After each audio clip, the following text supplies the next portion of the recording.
Sarah had always been careful. Too careful. I guess I should have seen that as a red flag, but when you're in love with someone, you tend to ignore the little things. My wife had this routine, an almost airtight one, that never faltered. She went to work, came home, and everything was predictable. Safe. Or so I thought. I work long hours as a detective at the precinct, so it made sense that Sarah had her own rhythm. What I didn't know was that her careful routine wasn't just for efficiency. It was a cover, a well-rehearsed mask for her secret affair with her boss, Thomas. I didn't realize how easy I had made it for her. My job kept me away from home for long stretches. Some nights I'd come home late, too exhausted to even notice her mood. Other times, I'd be out on cases for days. In my mind, I trusted her completely. It was the perfect setup for her, and she played her part perfectly. But that evening, everything changed. It had been a brutal day at work, chasing down leads, dealing with the usual chaos of a crime scene. All I wanted was to grab a beer, sink into the couch, and shut the world out for a few hours. When I walked into the kitchen, I saw it. A plain white envelope sitting on the counter. No stamp, no address. Just my name, scribbled across the front in handwriting I didn't recognize. I didn't think much of it at first. Maybe it was something from a neighbor or some package notice. But then I opened it. The note was brief. Your wife is cheating on you with my husband Thomas. Meet me at the coffee shop on Main Street tomorrow, and we can talk. I read it twice, maybe 3 times, before it really sank in. Sarah? My Sarah? Cheating? And with her boss? I felt my heart drop. My mind immediately jumped to denial. This had to be a mistake, some kind of sick joke. There was no way Sarah would do this. We'd been married for 8 years. We had plans. We had built a life together. She wasn't the type. But the more I stood there, staring at that letter, the more doubt crept in. I started replaying moments from the last few months. How distant she'd seemed, how often she worked late, the way she always kept her phone close, like she was guarding it. Had I missed something? Was I blind to the signs? I barely slept that night. My mind raced, flashing through memory after memory, searching for anything that would explain how I had ended up here. And then it hit me. I had to meet this woman. Lisa, Thomas's wife. Or at least that's who I assumed she was. She had answers, and I needed them. The next morning, I left the house early. Sarah was still asleep, curled up under the covers like nothing had changed, like our life hadn't been shattered just hours before. I didn't even look at her. If I did, I might not have been able to leave without demanding the truth from her right then and there. But I knew better than that. First, I needed to meet Lisa. At the coffee shop, I spotted her immediately. She sat in a corner booth, nursing a cup of coffee, her eyes puffy and red from crying. But there was a hard edge to her expression, a fierceness that told me she wasn't just some passive victim. I hesitated for a second, unsure of how to start this conversation, but she looked up and saw me standing there. "You're Michael, right?" she asked, her voice low but steady. I nodded and sat down across from her. The silence between us hung heavy for a few moments before she spoke again. "I need your help," she said, her words clipped, like she was holding back a tidal wave of emotions.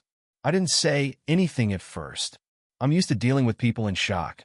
But this was different. This was personal. I felt the knot in my stomach tighten. "Help with what?" I asked, knowing full well what she was going to say. "I think we both deserve the truth," she replied, her hands gripping the coffee cup so tightly I thought it might crack. "The truth about what?" I asked, even though I knew where this was going. She sighed, setting the cup down. "My husband, Thomas. Your wife, Sarah. They've been seeing each other. I don't have concrete proof yet, but I've seen the signs. Late nights at the office. Texts. Little things I've noticed over the last few months." She paused, her eyes searching mine. "I need someone with your skills to help me dig deeper. I need to know for sure." I leaned back in my chair, my mind spinning. Could this really be happening? Was Sarah capable of something like this? And Thomas? I had met him once or twice at some of her work functions. He seemed like a decent enough guy. But now? "Why should I believe you?" I asked, my voice coming out more defensive than I'd intended. Lisa met my gaze with a cold, hard look. "Because I know what I'm talking about. And I think you do too. You've probably felt it, haven't you? You're a detective, For God's sake. Don't you feel when something's off? Her words hit a nerve. She was right.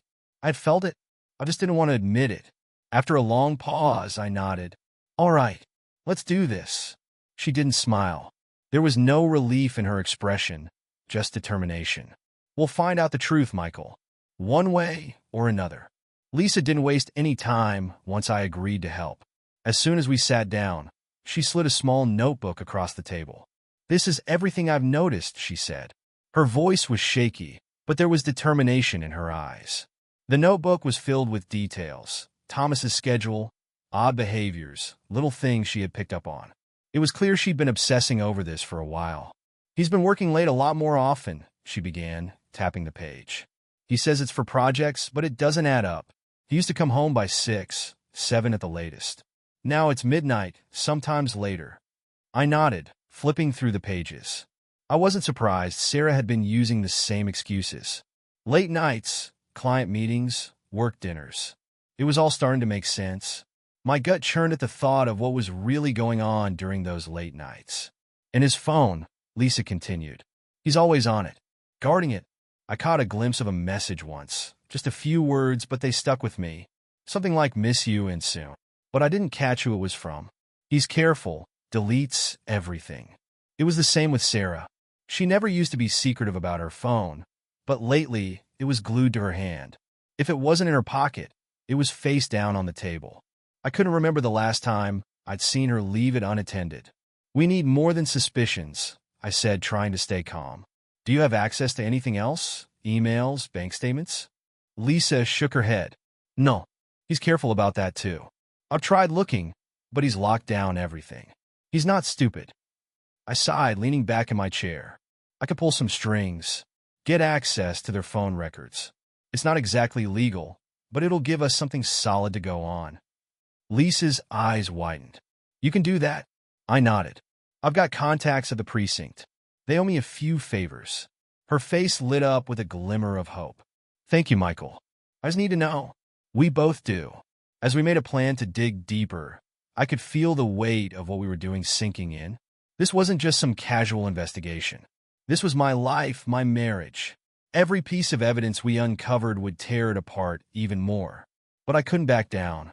Not now. That night, I searched through Sarah's things while she was in the shower.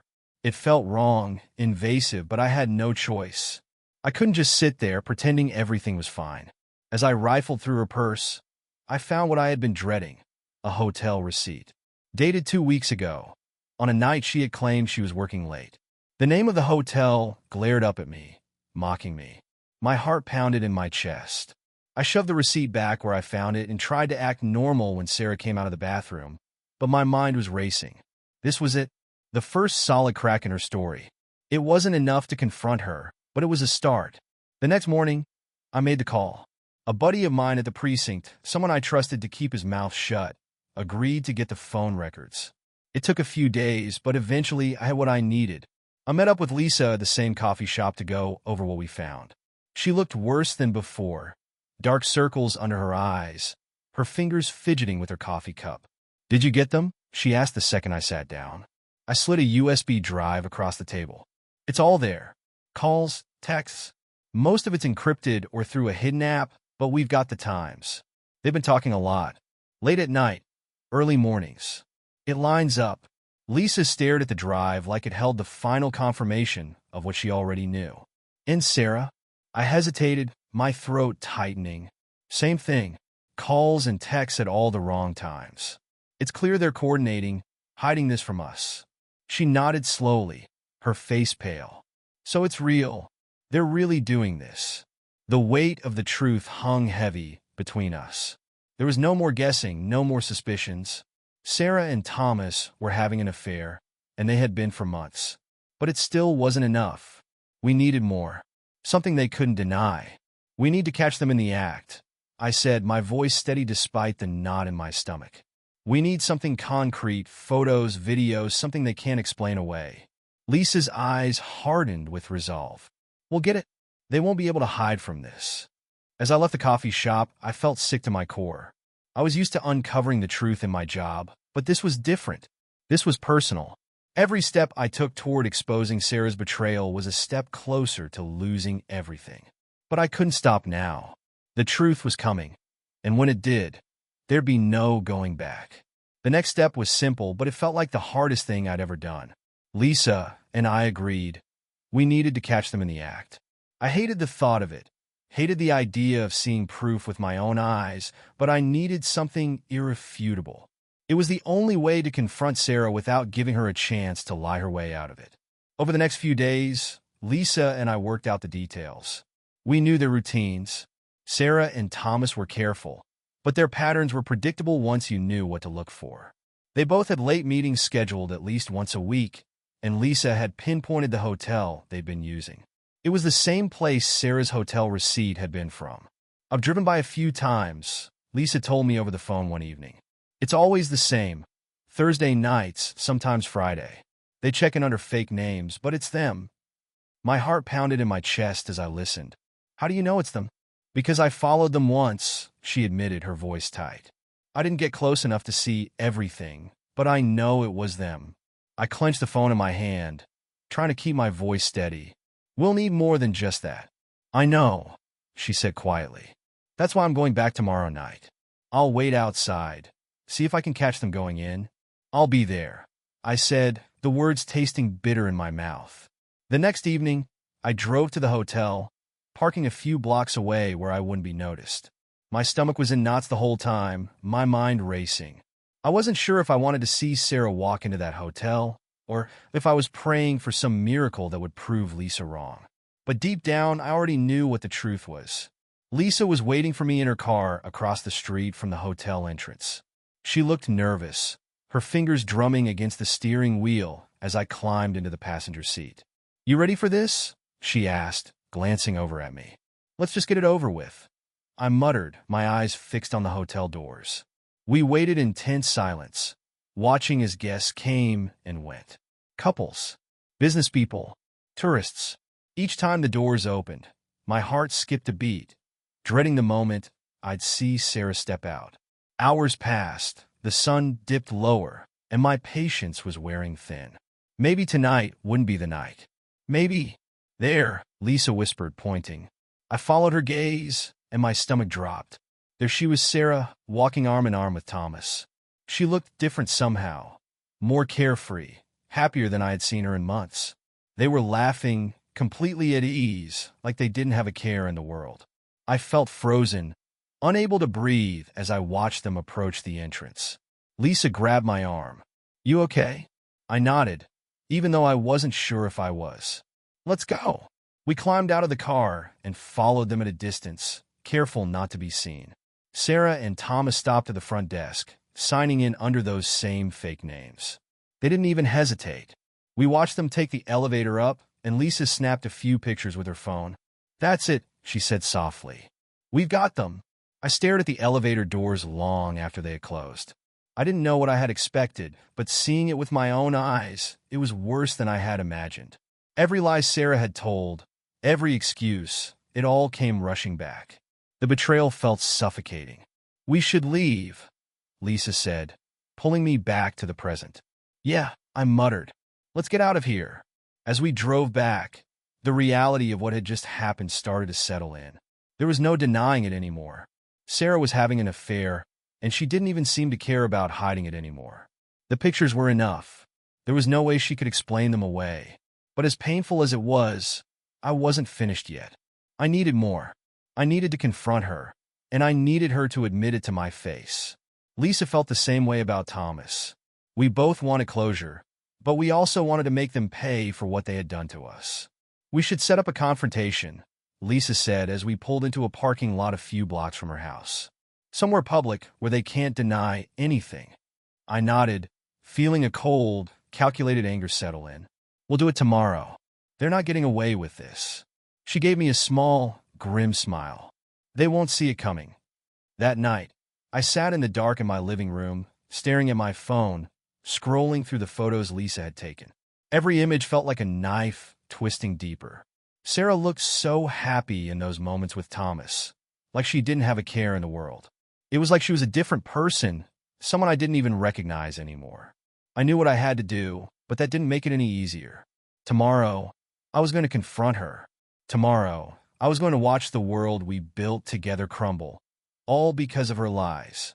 The next morning felt surreal, like I was watching my own life from a distance.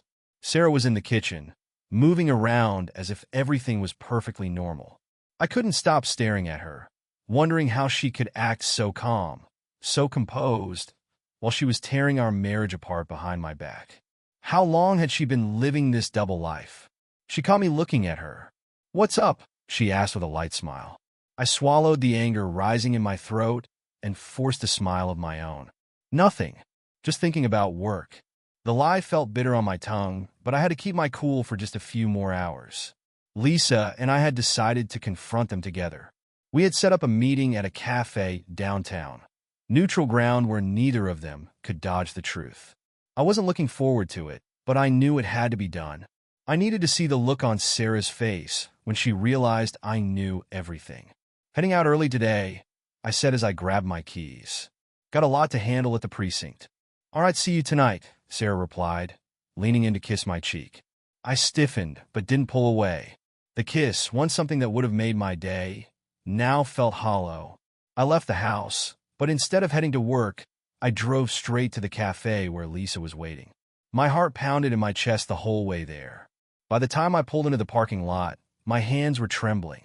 Lisa was already inside, sitting at a table near the back. She looked just as nervous as I felt, her fingers tapping anxiously against her coffee cup. "You ready for this?" she asked when I sat down. I wasn't, but I nodded anyway. "Let's get this over with." It didn't take long for them to show up. Thomas walked in first, looking every bit the successful businessman, his phone in hand, completely unaware of what was about to happen. Sarah followed a few steps behind, her eyes scanning the room, probably looking for a table. Neither of them noticed us at first. When they finally did, it was like the air got sucked out of the room. Sarah's eyes locked onto mine, and I saw the exact moment she realized what was happening. Her face went pale, and she stopped dead in her tracks. Thomas, standing beside her, looked equally shocked. I stood up, my blood boiling, but I kept my voice steady. "Sit down," I said, gesturing to the table. They didn't move at first, like they were frozen, but eventually they walked over and sat across from us. The silence was thick, unbearable, as I stared at Sarah. She couldn't even meet my eyes. "We know everything," Lisa said, breaking the tension. Her voice was cold, direct. "The late nights, the hotel rooms, the phone calls. It's all over." Thomas shifted uncomfortably, but Sarah just stared at the table, her face unreadable. I could feel the rage bubbling up inside me, but I forced myself to stay calm. "How long has it been going on?" I asked, my voice low but steady. "How long have you been lying to me?" Sarah finally looked up, her eyes filled with something I hadn't expected: guilt. "Michael, don't lie." I cut her off. "I don't want excuses.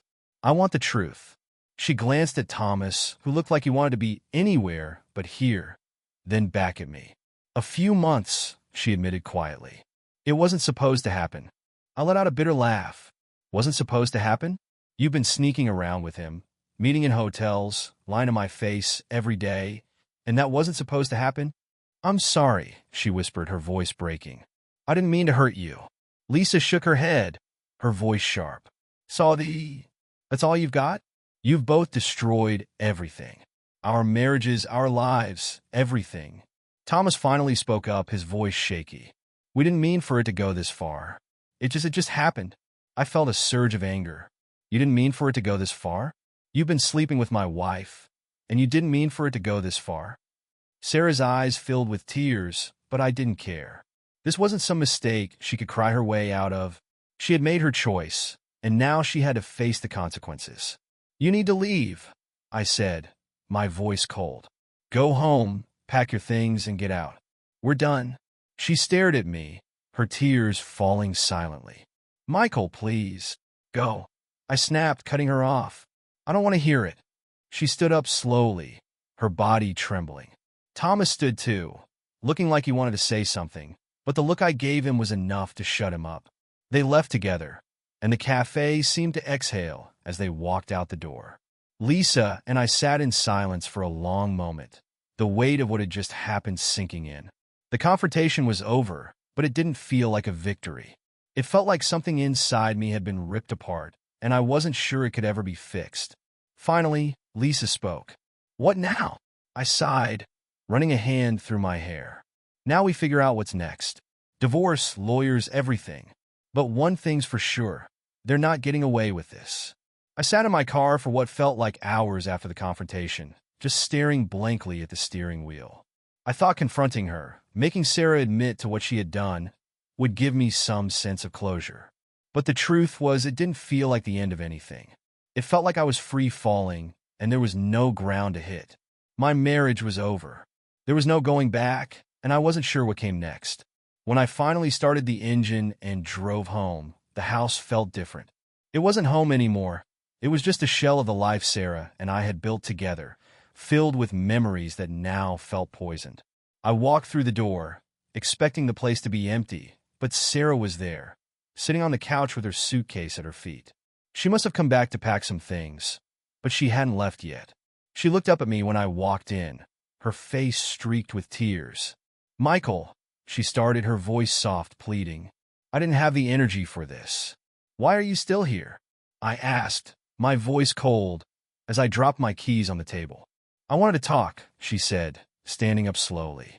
"I know I messed up, but we've been together for so long. Doesn't that mean anything to you?" I couldn't help but laugh at the absurdity of it. "Mean anything? You've been lying to me for months, sneaking around behind my back, and now you want to talk about what our marriage means?" "I'm sorry," she cried, her voice breaking. "I was confused, Michael. It just happened. I didn't mean for it to go this far." "Stop saying that," I snapped, the anger rising in my chest again. "It didn't just happen. You made a choice, Sarah. You made the choice to lie, to cheat, to destroy everything we built together. Don't act like it was some accident." She flinched, but I didn't care. She deserved to feel the weight of what she had done. "I was lonely," she whispered, her voice barely audible. "You were never home. You were always working, and when you were here, it felt like you weren't really here. I know that's no excuse, but I felt like I was disappearing." Her words hung in the air for a moment. I felt a twinge of guilt, but I shoved it down. I knew I had been working long hours, putting my job before our relationship sometimes, but that didn't justify what she had done. "And you didn't think to talk to me about that?" I asked bitterly. "Instead, you decided to start sleeping with your boss?" "I know I should have said something," she admitted, wiping at her tears. "But by the time I realized how far it had gone, I was too scared to stop. I was afraid of losing you." "You lost me the second you slept with him," I said, my voice hard. "There's no coming back from this." She stared at me, more tears spilling down her cheeks. "What about us? What about everything we've been through?" I shook my head. "It doesn't matter anymore, Sarah. You made your choice." Silence fell between us, the weight of the finality settling in. She stood there for a moment longer, as if hoping I'd change my mind, but I didn't. Eventually, she picked up her suitcase and headed for the door. "I'll call the lawyer tomorrow," I said as she reached for the handle. She paused, looking back at me one last time. "I never wanted to hurt you, Michael." "Well, you did," I replied, my voice hollow. "You hurt me more than you'll ever know." And with that, she was gone. The days after Sarah left were a blur. I threw myself into work, taking every extra shift, every case that came across my desk. Anything to keep my mind off the wreckage of my personal life. My colleagues noticed something was off, but no one said anything. They probably assumed it was just the stress of the job, and I wasn't in the mood to correct them. Lisa and I kept in touch, mostly to update each other on the divorce proceedings. It turned out that Thomas had been more than willing to let her go once he realized she had the upper hand with the evidence we'd gathered. Apparently, Sarah and Thomas hadn't been as clever as they thought. They had left a trail of hotel receipts, messages, and meetings that made it impossible for them to deny what had happened. But there was one thing that still haunted me. Lisa had mentioned that Sarah might be hiding something more, something dangerous. I didn't want to believe it at first. Sarah was a lot of things, but I didn't think she was involved in anything criminal. Still, the thought lingered in the back of my mind, gnawing at me. It wasn't until a week after the confrontation that I got the call. It was Lisa. She sounded frantic, her voice shaking. "Michael, you need to come over.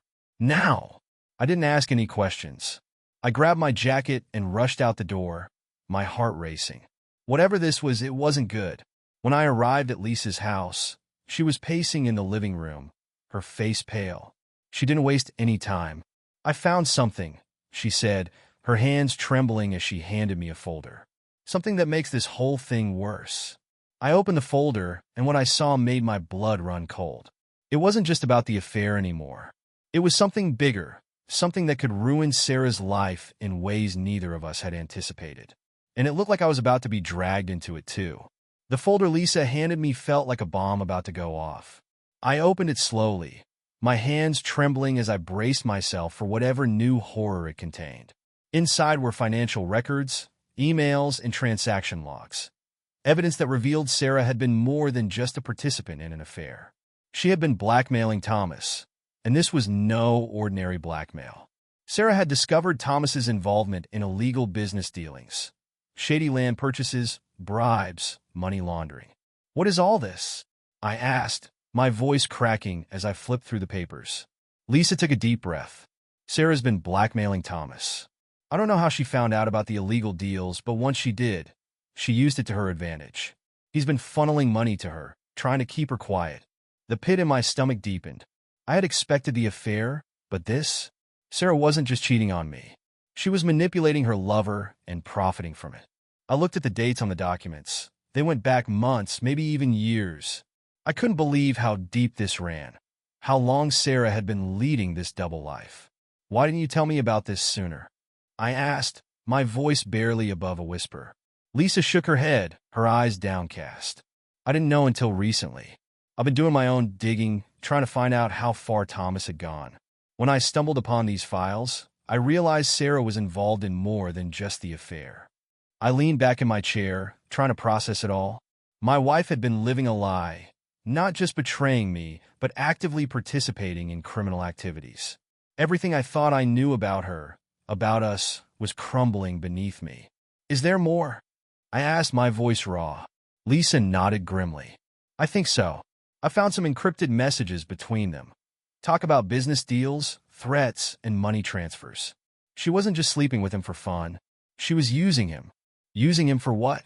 I asked, dreading the answer. "She found out about the illegal land deals Thomas was involved in. He's been buying up properties under different names, bribing city officials to rezone land, flipping them for massive profits. Sarah caught wind of it, probably during one of their meetings, and instead of turning him in, she blackmailed him. She's been siphoning money from him ever since." I shook my head, trying to clear the fog of disbelief. "How long has this been going on?" Lisa shrugged. "A year, maybe more. It's hard to tell exactly, but from what I've gathered, they've been involved in these business deals for at least that long." The reality of it all hit me like a freight train. Sarah hadn't just betrayed our marriage. She had been playing a dangerous game, using her affair to line her pockets while holding Thomas's career and freedom over his head.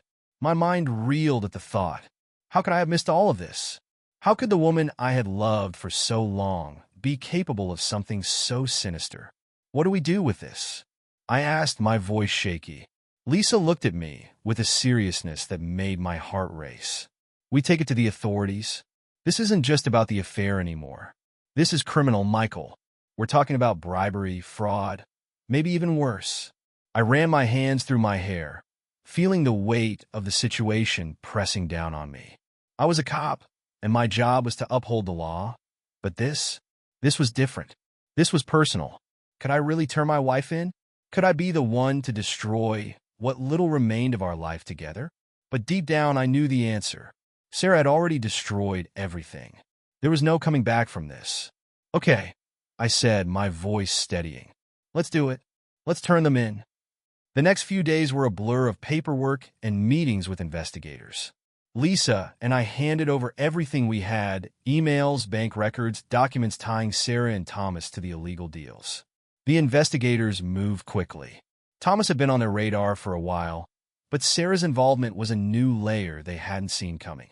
The scale of the operation was massive, far bigger than either Lisa or I had imagined. The authorities promised us discretion, but it wasn't long before the story broke. Local news channels ran headlines about the real estate scandal, and soon after, Sarah's name was dragged into the mix. I knew it was only a matter of time before the fallout reached our personal lives. And then the phone calls started. Friends, family, colleagues, they all wanted to know what was happening. How had my wife been involved in such a massive criminal operation without anyone knowing? How could I have missed the signs? The hardest part was explaining it to my parents. My mother's voice trembled with shock and disappointment when I told her everything. "Michael, I don't understand. How could Sarah do something like this? How could she lie to you for so long?" I didn't have an answer for her. I didn't have answers for anyone, not even for myself. A week after the investigation went public, I received a call from Sarah. I hadn't spoken to her since the day I confronted her about the affair, and hearing her voice now felt like a punch to the gut. She sounded fragile, desperate. "Michael, please. I need to talk to you." I should have hung up. I should have told her there was nothing left to say. But some part of me, the part that still clung to the life we had shared, couldn't let go just yet. "Fine," I said after a long pause. "Where are you?" She gave me an address, some nondescript apartment on the other side of town. I wasn't sure what I expected, but I went anyway. I needed closure, and maybe this conversation would give me that. When I arrived, I found Sarah sitting in a dingy living room, her eyes red from crying. She looked smaller than I remembered, like the weight of everything had finally crushed her. For a moment, I almost felt sorry for her. Almost. "Michael," she said, her voice cracking. "I'm so sorry. I don't know how it all got so out of control." I stood there, my hands clenched at my sides. "You don't know how? You were blackmailing him, Sarah. You were using your affair to make money off of illegal deals. You knew exactly what you were doing." She wiped at her tears, shaking her head. "It wasn't like that at first. It started as just an affair, I swear. But then I found out what Thomas was involved in, and I didn't know what to do. I was scared." "Scared?" I scoffed. "So you decided to blackmail him instead of going to the police? That's what scared people do." She looked up at me, her eyes pleading. "I didn't want to lose you, Michael. I thought if I could control the situation, if I could make sure Thomas didn't say anything, I could keep everything from falling apart." "Too late for that," I said coldly. "Everything has already fallen apart. You've destroyed it all." "I know," she whispered, her voice trembling. "I know, and I hate myself for it." I stared at her, my heart heavy with anger and sadness. This wasn't the woman I had married. This wasn't the woman I had built a life with. And now, after everything she had done, there was nothing left to salvage. "I don't know why you asked me here, Sarah," I said, my voice flat. "But I'm done. There's nothing more to say." She stood up, taking a few shaky steps toward me. "Michael, please. I love you." I shook my head, feeling a bitter laugh escape my throat. "You don't get to say that. Not anymore." Her face crumpled, but I didn't care. I turned and walked out the door without looking back. The weeks after Sarah's confession felt like living in a blur. As the investigation into the real estate scandal deepened, her involvement became clearer and her trial loomed closer. I was drowning in work, using it as a way to keep myself from thinking about her, but the weight of it all stayed with me. The pitying glances from colleagues, the constant presence of the media, it was suffocating. My phone buzzed every day with news alerts about Sarah's case, and though I tried to ignore it, her name still clung to every corner of my life. But the hardest part? It wasn't the public humiliation or the endless questions. It was the silence that settled in our home. The house we once shared now felt like a graveyard, full of memories I wasn't ready to confront. After long shifts at the precinct, I'd come home and sit in the dark, wrestling with the fact that the woman I thought I knew had become a stranger. It wasn't just about the affair anymore. It was about everything. Her lies, her manipulations, and the criminal schemes she'd buried herself in. One night, after a long shift, I found myself driving aimlessly through the city. Without thinking, I ended up at the cafe Sarah and I used to visit on Sunday mornings. I hadn't been back since everything fell apart, and the idea of facing the memories scared me. But there I was, standing outside the familiar glass doors, staring inside. It looked the same, warm, inviting, filled with couples and friends chatting over coffee. It used to be our place, a little sanctuary from the world. Now it felt like someone else's life. I walked in and sat at the same booth by the window. I ordered a coffee, just like I used to, and let the memories wash over me. I thought about how happy we had once been, how full of hope our mornings here had felt. But now, the happiness of those moments seemed like a cruel joke. They were built on a foundation of lies, and I had spent too long pretending they were real. But as I sat there, something shifted inside me. The bitterness, the anger, it wasn't as strong as it had been. I wasn't numb, but I wasn't devastated anymore either. I was just tired of holding on to a past that didn't exist, tired of replaying moments that had already crumbled. The truth was Sarah's betrayal had broken me, but I was done letting it define me. She had made her choices, and now I had to make mine. It was time to let go of the past and start focusing on a future that didn't include her. I stayed in the cafe for another hour, finishing my coffee and watching the world move on without me. When I finally left, I felt lighter, like a weight I'd been carrying for months had finally been lifted. I wasn't healed, not completely, but I was ready to move forward. Over the next few weeks, I felt myself changing. The investigation continued, but I didn't let it consume me anymore. The media frenzy died down, and the constant barrage of questions about Sarah stopped. My colleagues stopped tiptoeing around me, and I threw myself into work for a different reason this time, because I wanted to. Solving cases and helping people reminded me of who I was before everything fell apart. One evening, I received a message from Lisa. "How about that drink we talked about?" I stared at the text for a moment, feeling a small smile form. Lisa had been my anchor through all of this, and though we hadn't spoken much since the investigation ended, she'd always been there when I needed her.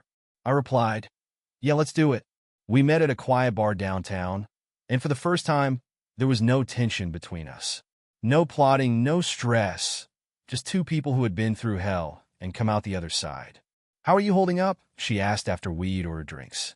"Better," I said honestly. "A lot better than I was." She smiled, her eyes soft. "I'm glad. You deserve it." We talked for hours, not about Sarah or Thomas, but about life, our lives moving forward. It felt good to talk about the future without the shadow of the past hanging over us. As the night went on, I realized something I hadn't expected. I was ready to move on. Really move on. The bitterness I'd been holding on to for so long had faded. And though I wasn't completely healed, I was getting there. When we left the bar that night, Lisa turned to me and said, "We should do this more often." "Yeah," I agreed, smiling. "We should." In the months that followed, life slowly returned to normal. Sarah's trial came and went, and the media attention faded. I finalized the divorce quietly, without much fanfare. I still thought about her sometimes, but the pain wasn't as sharp as it had been. It had dulled into something manageable, a memory I could live with. Lisa and I stayed in touch, meeting for coffee or drinks now and then. There was no rush, no pressure. We were both just figuring out what came next. The storm had passed, and now it was time to rebuild. Looking back, I realized that letting go of Sarah wasn't just about forgiving her or moving past the betrayal. It was about forgiving myself, too, for not seeing the signs, for holding on to something that wasn't real. And now, for the first time in a long time, I was looking forward to the future. Because, in the end, I had survived, and that was enough.